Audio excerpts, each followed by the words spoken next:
She lied for 16 years.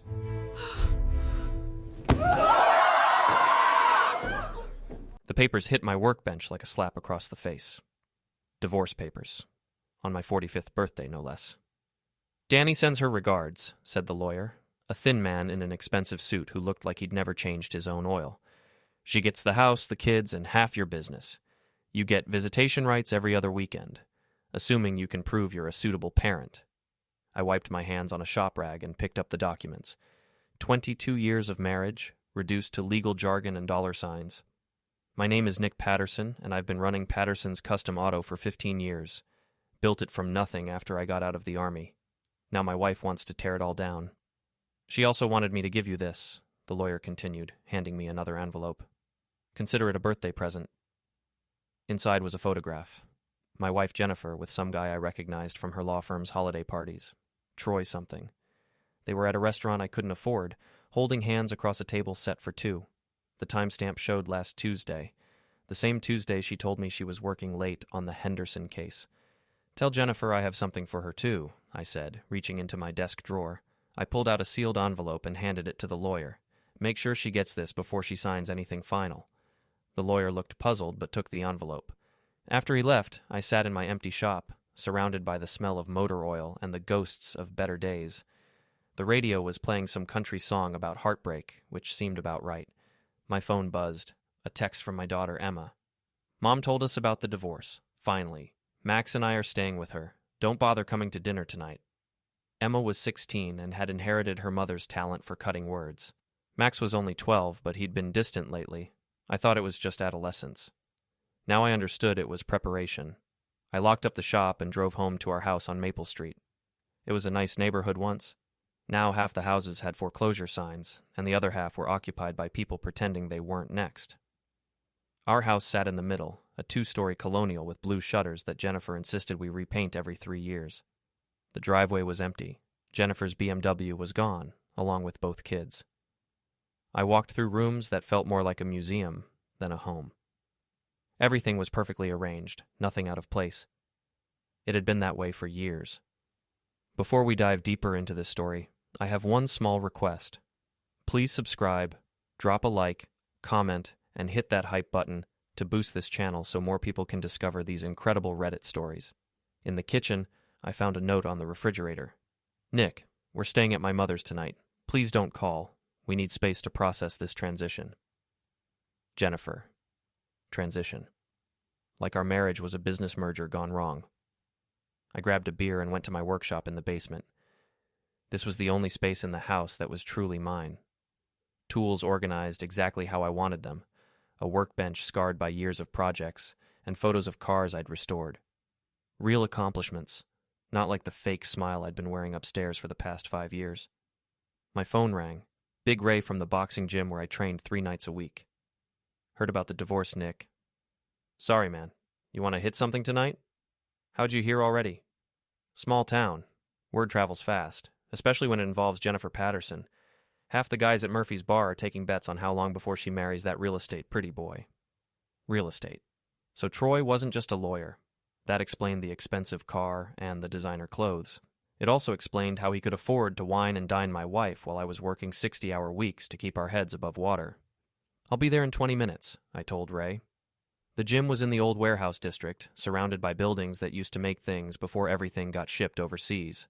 Ray had converted an old machine shop into a training facility. It wasn't fancy, but it was real. No mirrors, no chrome, just heavy bags and the sound of leather hitting flesh. I spent 2 hours working out my frustration on a punching bag, but it wasn't enough. Nothing would be enough. Jennifer had been planning this for months, maybe years. The late nights, the business trips, the way she looked at me like I was something she'd stepped in. It all made sense now. "You're holding back," Ray said, watching me work the bag. "Let it out." "I can't. If I let it out, I might not be able to put it back. Maybe that's not such a bad thing." I drove home through empty streets, past the diner where Jennifer and I had our first date, past the park where we'd taken the kids when they were small. Everything looked different now, like I was seeing it through someone else's eyes. The house was still empty when I got back. I sat in my chair in the living room, drinking beer and staring at the family photos on the mantel. Happy faces, fake smiles, a life that had been unraveling for years while I was too blind to notice.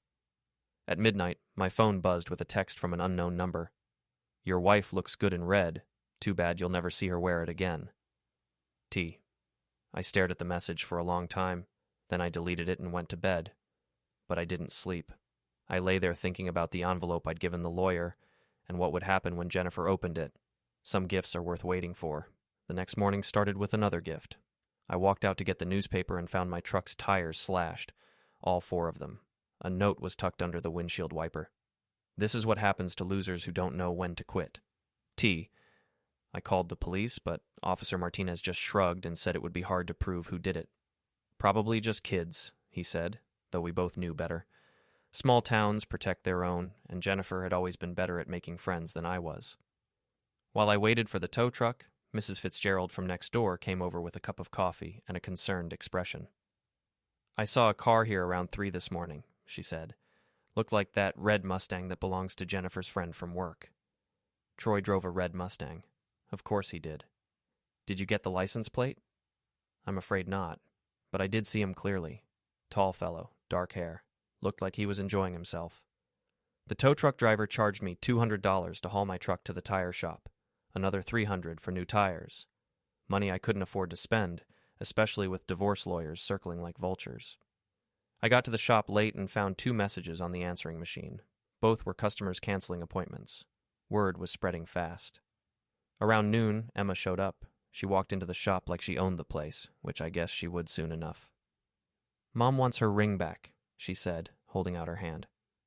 "What ring?" "Her wedding ring, the one you gave her. She says it belongs to the family now.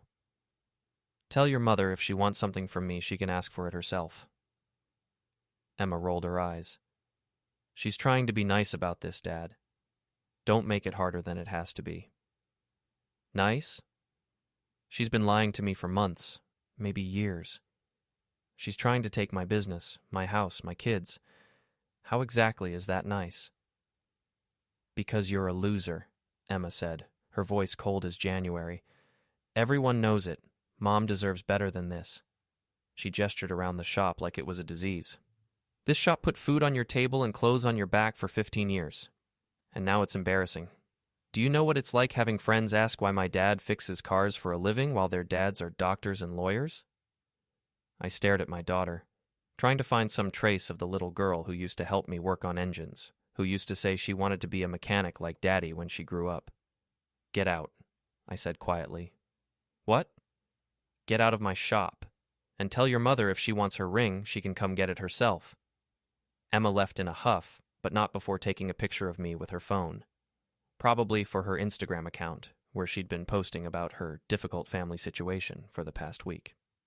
That afternoon, I drove past Jennifer's mother's house. Both cars were in the driveway, Jennifer's BMW and her mother's Cadillac. I could see them through the kitchen window, probably planning my destruction over tea and cookies. I parked across the street and called Jennifer's cell phone. "We need to talk," I said when she answered. "I don't think that's a good idea right now, Nick. My lawyer says—" "Forget your lawyer. This is between us. There is no us anymore. There hasn't been for a long time.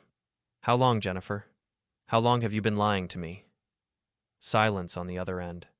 Then, "I never lied to you. Troy sends his regards, by the way, along with a picture of you two at Romano's last week." More silence. "It's not what you think," she said finally. "It's exactly what I think. The question is how long it's been going on. Does it matter? It matters to me. 6 months, she said quietly. Maybe 7. I didn't plan for it to happen. But you're glad it did?" "Yes, I'm glad it did. Troy makes me feel alive again. He makes me feel like a woman instead of a housekeeper. I never asked you to be a housekeeper. You never asked me to be anything. That was the problem." She hung up. I sat in my truck across from her mother's house, watching my family through the window. They looked happy without me, relaxed, like a weight had been lifted. That night, I went back to Murphy's Bar. It was the kind of place where working men went to forget their problems, at least temporarily. The bartender, Mike, had known me for 10 years. "Heard about the divorce," he said, sliding a beer across the bar. "Sorry, man. Everyone's heard about it. Small town, you know how it is." 3 stools down, 2 guys were talking loud enough for everyone to hear. I always said Patterson was punching above his weight with that wife of his, one of them said. She's got class. He's got grease under his fingernails. Troy's a good guy, the other one replied. Sold me my house last year. Professional, you know, not like some people. I finished my beer and left before I did something stupid. But I was starting to understand that maybe stupid was exactly what the situation called for. The envelope I'd given Jennifer's lawyer contained DNA test results. Not mine. Emma's. I'd been suspicious for years about her genetic makeup, which didn't align with mine or Jennifer's according to basic genetics. So I'd done some research while Jennifer was occupied with her late nights at the office. Emma wasn't my daughter. The test proved it conclusively. I'd been raising another man's child for 16 years, paying for her clothes, her school, her attitude. The worst part wasn't the betrayal. It was realizing that Emma's coldness toward me finally made sense. Maybe she'd always known, on some level, that I wasn't really her father. Jennifer called me at 7 in the morning, 3 days after I'd sent the envelope. "You bastard," she said, her voice shaking. "How could you do this?" "Do what? Find out the truth?" "Destroy our family." I didn't destroy anything. I just stopped pretending. Emma doesn't know. She can't know. It would crush her. That's not my problem anymore. Please, Nick, I'm begging you. Don't tell her. I'll give you whatever you want in the divorce.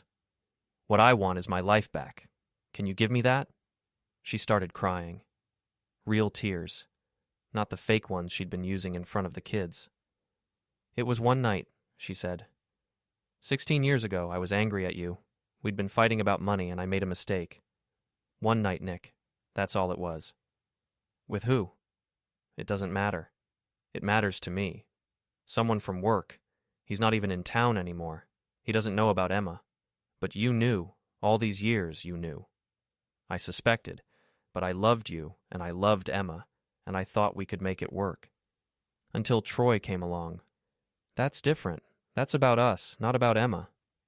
Everything's about Emma now. She's not my daughter, Jennifer. Do you understand what that means? You raised her. You're the only father she's ever known. And she hates me for it. I hung up and sat in my kitchen, drinking coffee and thinking about 16 years of bedtime stories, school plays, and birthday parties.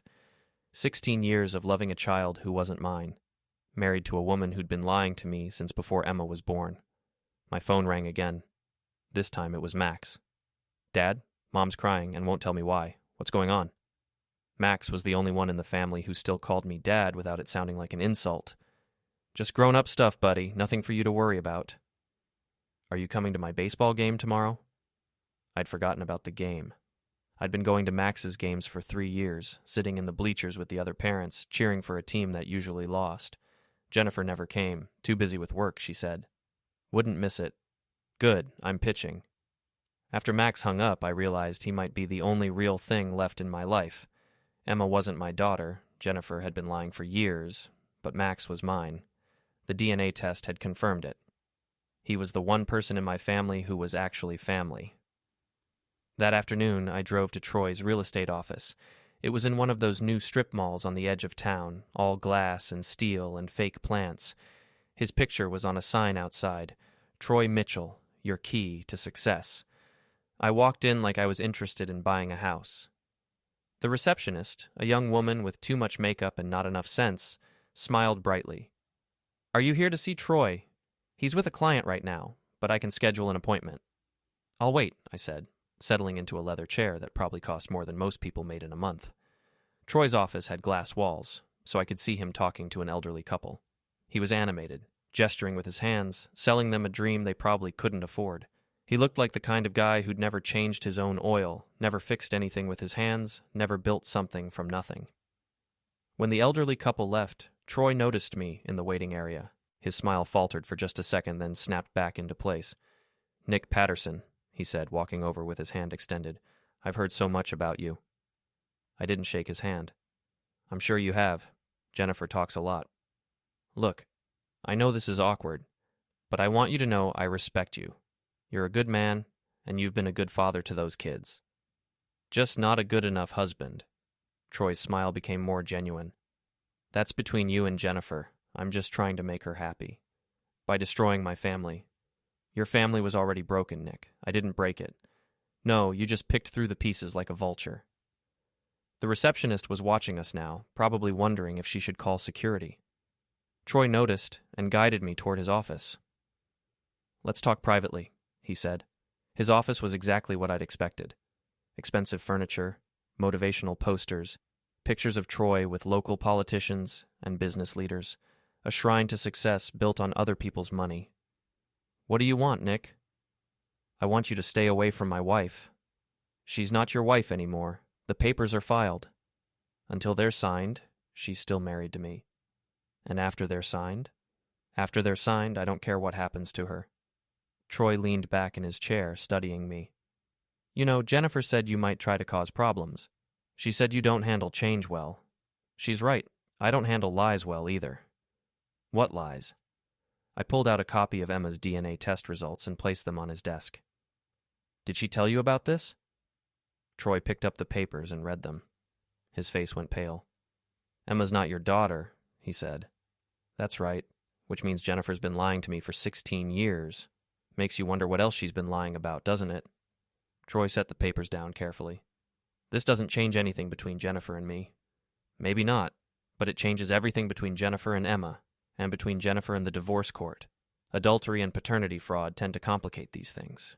You wouldn't tell Emma." "Why not? She thinks I'm a loser anyway. Might as well give her a reason. Because it would destroy her. Like she's been trying to destroy me?" Troy stood up, his salesman facade finally cracking. "What do you want?" "I want you to understand something. I built my life around that family. My business, my house, everything I did was for them. Now I find out it was all based on lies. So I'm going to tear it all down, piece by piece, and build something new. Something real. And if you hurt Emma in the process? Emma's not my problem anymore. She made that clear."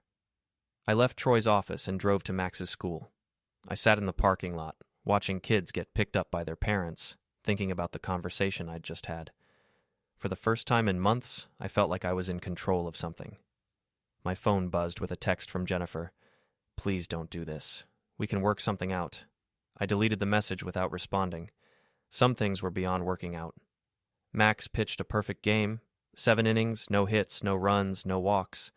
I sat in the bleachers cheering louder than any parent there, and for 2 hours I forgot about divorces and DNA tests and lying wives. I just watched my son, my real son, dominate a baseball game like he was born to do it. After the game, Max ran over to me with his trophy, grinning from ear to ear. "Did you see that curveball in the 5th inning, Dad? Coach says I might make varsity next year." "I saw it. That was big league stuff." "Mom said she might come to the next game." "That would be nice." But I knew Jennifer wouldn't come. She'd never cared about Max's baseball, just like she'd never cared about my business or anything else that didn't advance her social status. Max was just another piece on her chessboard, useful for winning sympathy in the divorce. We went for pizza after the game, just the two of us. Max talked about school, about his friends, about his plans for summer vacation. Normal kid stuff. It reminded me why I'd been fighting so hard to keep my family together, even when it was falling apart. "Dad, can I ask you something?" "Sure, buddy." "Are you and Mom going to get back together?" I looked at my 12-year-old son, trying to figure out how to explain that his mother had been lying to all of us for years. "I don't think so, Max. Sometimes grown-ups make mistakes that can't be fixed." "Did you make a mistake?" "Yeah, I trusted people I shouldn't have trusted." "What about Emma? She's been really mean lately." "Emma's going through a tough time. She'll figure things out." But I wasn't sure that was true. Emma had been poisoned against me for months, maybe years. Jennifer had been preparing her, turning her into a weapon for the custody battle. The DNA test results just proved how deep the deception went. That night, after I dropped Max off at Jennifer's mother's house, I sat in my empty home making plans. I'd spent weeks being reactive, letting Jennifer and Troy control the situation. It was time to take charge. I started with research. Troy's real estate license was public record, along with his sales history and client complaints. Turns out he'd been sued twice in the past 5 years for misrepresentation. Nothing criminal, but enough to show a pattern. Jennifer's law firm was more interesting.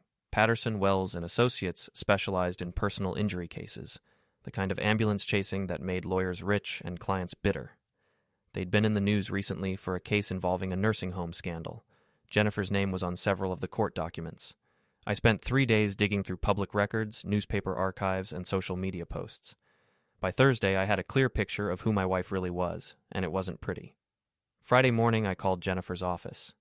"I want to meet," I told her. "Just the two of us. No lawyers." "I don't think that's wise, Nick. Bring the kids. We need to talk as a family." "The kids don't want to see you right now. Max does, and Emma needs to hear what I have to say." "What's that supposed to mean?" "It means I'm tired of playing games. Meet me at the shop tomorrow at noon, all of you. And if we don't come, then Emma finds out about her real father on Monday morning, along with everyone else in town." Jennifer was quiet for a long moment. "You're not the man I married." "No, I'm not. That man was stupid enough to believe your lies. This man knows better." Saturday morning, I prepared my shop like a stage. I moved the cars out of the main bay and set up folding chairs in a circle. I tested the video camera I'd borrowed from Ray's gym, making sure it had a clear view of the whole area. Then I waited. They arrived together: Jennifer, Emma, Max, and Troy. Seeing Troy walk into my shop made my hands clench into fists, but I kept my voice calm. "Thanks for coming. Please, sit down." "This is ridiculous," Emma said. "I have plans today." "Cancel them. This is more important." Jennifer looked nervous. She kept glancing around the shop like she was expecting an ambush. "What do you want, Nick?" she asked. "I want to tell you all a story about lies and secrets and what happens when the truth finally comes out." I walked over to my workbench and picked up a manila folder. Inside were copies of Emma's DNA test, Troy's lawsuit records, and several other documents I'd collected over the past week. 16 years ago, your mother had an affair," I said, looking directly at Emma. "The result of that affair was you." Emma's face went white. "That's not true." "DNA doesn't lie. People do, but science doesn't." Jennifer started to stand up. "Nick, please don't do this." "Sit down, Jennifer. We're just getting started." I pulled out the DNA test results and handed them to Emma. She read them twice, then looked at her mother. "Is this real?" Jennifer's silence was answer enough. "Who?" Emma whispered. "Who's my real father?" "Someone who worked at your mother's law firm. Someone who left town before you were born and never looked back." Emma started crying. Not the dramatic tears she used to get her way, but quiet, heartbroken sobs. Max looked confused. "What does this mean?" "It means your sister and I aren't related by genetics, but it doesn't change how I feel about her." That was a lie, but some lies are kinder than the truth. Troy finally spoke up. "This is cruel, Nick. Emma doesn't deserve this." "You're right. She doesn't deserve to have a mother who's been lying to her for 16 years. She doesn't deserve to watch her family fall apart because her mother couldn't keep her promises. But here we are." I turned on the video camera. The red light blinked steadily. "What are you doing?" Jennifer asked. "Making sure everyone hears the truth. Your boss, Troy's clients, the family court judge, everyone." "You can't do this." "Watch me." For the next hour, I laid out everything I'd discovered. Jennifer's affair 16 years ago, her recent relationship with Troy, Troy's history of lawsuits and questionable business practices, the way they'd both been planning to take everything I'd worked for while making me look like the villain. By the end, Emma had stopped crying and started getting angry, but her anger wasn't directed at me anymore. "You lied to me my whole life," she said to Jennifer, "about everything. I was trying to protect you. You were trying to protect yourself." Max just sat quietly, trying to process information that was too adult for a 12-year-old to understand. Troy looked like he wanted to run. "I think we should go," he said to Jennifer. "Good idea," I agreed. "But Jennifer, before you leave, there's one more thing." I pulled out the final document from my folder. "I'm withdrawing my petition for custody of Emma. Since she's not my daughter, I have no legal claim to her, but I'm asking for full custody of Max." "You can't do that." "I can, and I am. Max is my son, and I'm not letting you poison him against me the way you did with Emma." Jennifer looked desperate. "Max needs his mother. Max needs a parent who tells him the truth." I turned off the camera and ejected the memory card.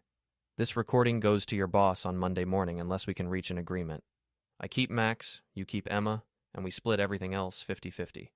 No alimony, no child support, just a clean break. And if I refuse?" Then everyone in town finds out what kind of person you really are. Jennifer gathered up her purse and stood to leave. Emma followed her, still crying. At the door, Emma turned back to look at me. "I'm sorry," she said quietly, "for everything." "I know, sweetheart. It's not your fault." After they left, Max and I sat in the empty shop, surrounded by the smell of motor oil and the weight of broken promises. "Dad, are you going to be okay?" "Yeah, buddy, we're both going to be okay." The agreement lasted exactly 3 days. Monday morning, I got a call from Jennifer's lawyer.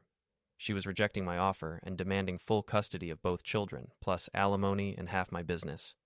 The video recording, he said, was inadmissible in court due to privacy laws.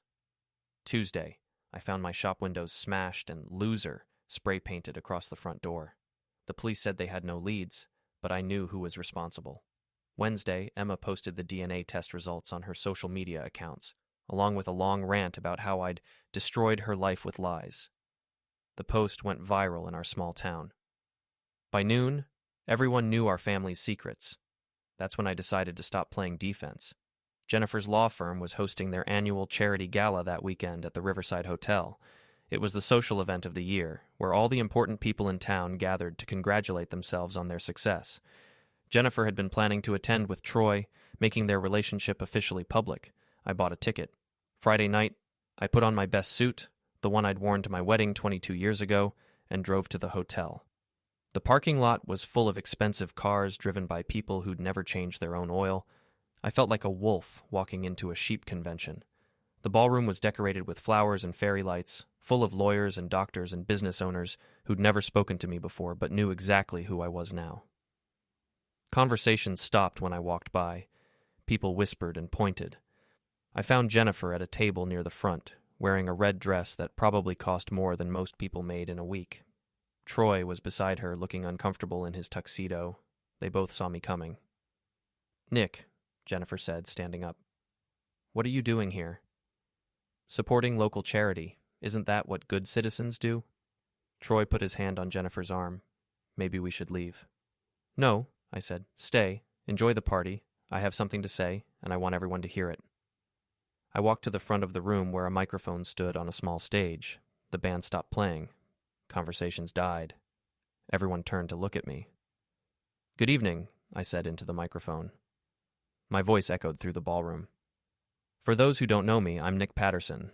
I run Patterson's Custom Auto, and until recently, I was married to Jennifer Patterson from Patterson, Wells and Associates." Jennifer's face went pale. She started moving toward the stage, but Troy held her back. "I want to tell you all a story," I continued, "about marriage and trust and what happens when people you love decide you're not worth the truth." Someone in the crowd shouted, "This isn't the place for this." Actually, this is exactly the place. See, my wife has been lying to me for 16 years. She had an affair and got pregnant, then let me raise another man's child while she planned her exit strategy. The room was completely silent now. Even the waiters had stopped moving. But that's not the best part. The best part is that she's been having another affair with Troy Mitchell. You know Troy, he sold half of you your overpriced houses while taking half my business in the divorce. Troy started walking toward the stage. He looked angry, which was exactly what I wanted. The really interesting part is what I found when I started digging into their backgrounds.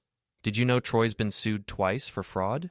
Did you know Jennifer's firm is under investigation for overbilling clients? "That's enough!" Troy shouted, reaching for the microphone. I stepped back and let him come. When he grabbed for the microphone, I grabbed his wrist and twisted it behind his back. He yelped and stumbled forward. "Don't touch me," I said loud enough for everyone to hear.